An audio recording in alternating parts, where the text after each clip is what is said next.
सुभद्रा योजना को नहीं वर्तमान एक बड़ अपडेट देती उपमुख्यमंत्री प्रभाती परिड़ा। तेज पंचम किस्ती टंका को नहीं कौन रही बड़ अपडेट आसतु जाना क्यों मैंने टा पाइबे आउ क्यों मैंने कटिजे तेज आसतु संपूर्ण विषय जाना ता पूर्व आपण गोटे रिक्वेस्ट चैनल टी नुआ कर ही सब्सक्राइब कर बेल आइकन को दबाई रखु। आपण समस्त गाइडलाइन क्राइटेरिया मध्य थिले भी नाम कटि जाई पारे सेति आमर किछि असुविधा नाही। आमर गरीब चाकरी गाड़ी जमी नाही टैक्स दौनु भाभी यही भूल धारणा दशबंधु करंतु रखंतु नाही। आपणक नाम मध्य कटि पारे काहेकि कटि पारे एवं सीबीडीसी विषय जानिबा निहाती जरूरी। तबे चतुर्थ किस्ती समय जो माने वीडियो देखि नथिले सेमानक मध्य प्राय 3 लाख हिताधिकारी बैंक और जनसेवा केंद्र को दौड़ी दौड़ी नयांत होते। तेज आसतु कौन रही संपूर्ण अपडेट मुझे वीडियो माध्यम आपको सबकि टेक्निक खबर जनइबी। ठीक अच्छे तेज सीबीडीसी रु निजकू केमिति दूर रखिए एवं सुभद्रा योजनार नियमित किस्ती केमिति पाइबे से विषय उपमुख्यमंत्री प्रभाती परिड़ा सूचना दे सारी। टंका आसवा पूर्व आपण निजर कौन स्टाटस चेक करनी नचेत पचरे टंका पाइलुनि बोली दौड़ा पड़ो। घरे बस निजर मोबाइल स्टाटस चेक करेंगे। तेणु दशबंधु वर्तमान सुभद्रा टंका पाइबार समय पहुँच गला मात्र 2 दिन मध्य आपण मैंने पाइबा जाउछंती सुभद्रा योजनार आगामी किस्ती टंका बा पंचम किस्ती टंका। ठीक अच्छे उपमुख्यमंत्री सूचना अनुसार जदि पूर्व चतुर्थ किस्ती पाई नथिबे तेबे एथर कोन ना 5000 लेखाएं कोन 10000 चतुर्थ अर्थात पंचम किस्ती मिसेकी 10000 टंका पाइबे। जो मैंने 3टी किस्ती पाई से 15,000 टंका कौन 4टी किस्ती पाई 20,000 टंका एवं आदौ जदि आपण मैंने पाई नाहंती ताले एकाथर के आपण मानकु वर्तमान 25,000 टंका मिलिबो। तेणु उपमुख्यमंत्री कहते जे समस्ते निजर स्टाटस चेक करंतु। जो मैंने राशन कार्ड फेरस्त सरेंडर करिसंती किंबा राशन कार्ड रो नाम कटिची ताले सेमानकर सुभद्रार कौन ना नाम मध्य कटिजिवो। ठीक अच्छे जदि आपणक नाम कटि जाए तेबे तुरंत कंप्लेन बुक बा अभियोग दाखल करंतु। अभियोग करिबा पई तुरंत 14678 नंबर को कॉल करंतु। एही नंबर रे आपणक एक्नॉलेजमेंट नंबर देई स्टेटस मध्य चेक करि परिबे। जदि बैंक रे ईकेवाईसी किंबा आधार डेबिट लिंकिंग पेंडिंग अछि तेबे तुरंत बैंक को जाई ताहा संपूर्ण ठीक करि नियंतु। नचेत आपण मानकर जो रहिछि 28 तारिख रे से 28 तारिख रे आपण मानकर जब आपण मानकर सुभद्रा जोरा पंचम किस्ती टंका पाई परिबे नाही।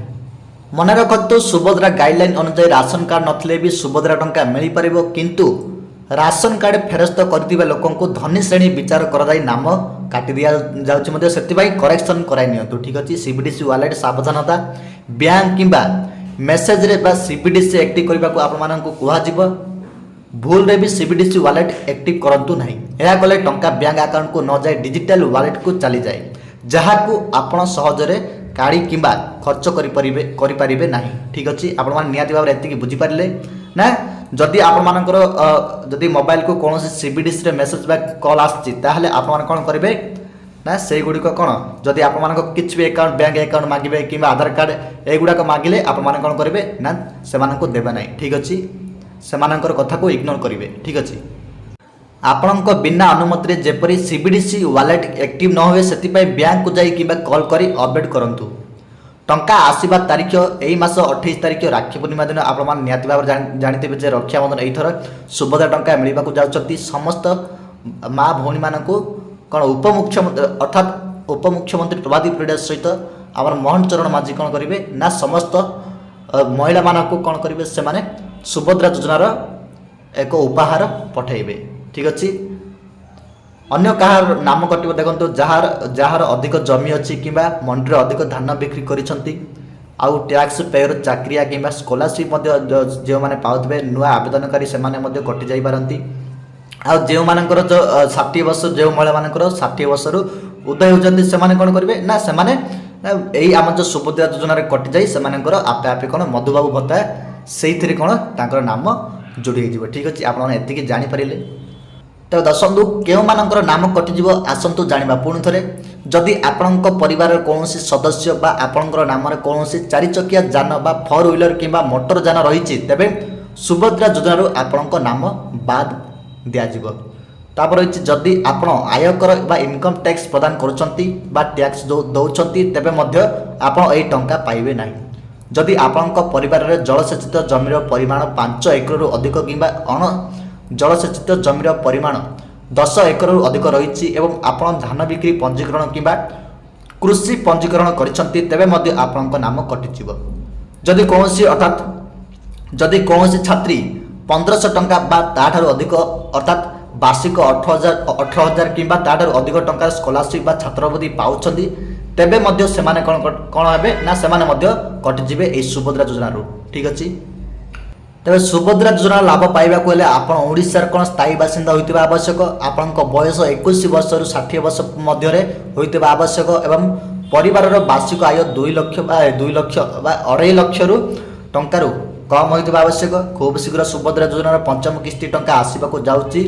ତେବେ ସରକାରଙ୍କ ତରଫରୁ ଯୋଗ୍ୟ ମହିଳାମାନଙ୍କ ବ୍ୟାଙ୍କ ଖାତାକୁ ସିଧାସଳଖ 5,000 ଟଙ୍କା ପଠାଯିବ। ଯେଉଁମାନଙ୍କର କିଛି ତ୍ରୁଟି ରହିଛି ତ ସେମାନଙ୍କ ନାମ ମଧ୍ୟ ବାଦ୍ ଦିଆଯିବ। ପୂର୍ବରୁ ଚତୁର୍ଥ କିସ୍ତି ସମୟରେ ମଧ୍ୟ ବହୁତ ଜଣ ସେମାନଙ୍କ ତ୍ରୁଟି ରହିଥିଲା, ଯାହା ଫଳରେ ସେମାନଙ୍କର କ'ଣ ନା ନାମ ମଧ୍ୟ କଟି ଯାଇଥିଲା। ଆପଣଙ୍କ ଆବେଦନରେ କିଛି ତ୍ରୁଟି ଅଛି କି ନାହିଁ ଜାଣିବା ପାଇଁ ଆପଣଙ୍କୁ ଆଧାର ନମ୍ବର ଦେଇ ଆବେଦନ ସ୍ଥିତି ବା ଆପ୍ଲିକେସନ ଷ୍ଟାଟସ୍ ଯାଞ୍ଚ କରିବାକୁ ପଡ଼ିବ। ଏହା ବ୍ୟତୀତ ଆପଣ ନିକଟସ୍ଥ ଅଙ୍ଗନବାଡ଼ି କେନ୍ଦ୍ରକୁ ଯାଇ ମଧ୍ୟ ଯାଞ୍ଚ କରିପାରିବେ ଯେ କେଉଁ କାରଣ ପାଇଁ ଆପଣଙ୍କ ଟଙ୍କା ଅଟକିଛି।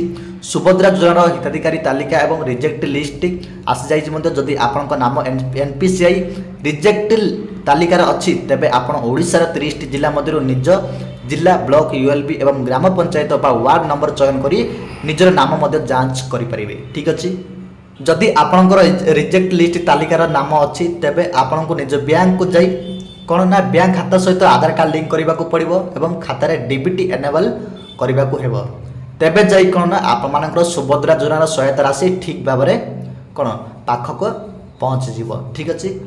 ତେବେ ସୁଭଦ୍ରା ଯୋଜନା ଆଗାମୀ ପଞ୍ଚମ କିସ୍ତିରେ ଯୋଗ୍ୟ ମହିଳା ଏବଂ ନୂତନ ଆବେଦନ କରିଥିବା ଛାତ୍ରଛାତ୍ରୀମାନଙ୍କ ବ୍ୟାଙ୍କ ଖାତାକୁ ସିଧାସଳଖ କ'ଣ ନା 5,000 ଟଙ୍କା ଆସିଯିବ, ଯେଉଁ ଖାତାରେ କ'ଣ ନା ଆଧାର ଲିଙ୍କ ଏବଂ DBT ସକ୍ରିୟ ଥିବ। ଠିକ୍ ଅଛି। ଆପଣମାନେ ନିହାତି ଭାବରେ ଜାଣିପାରିଲେ ଏତିକି।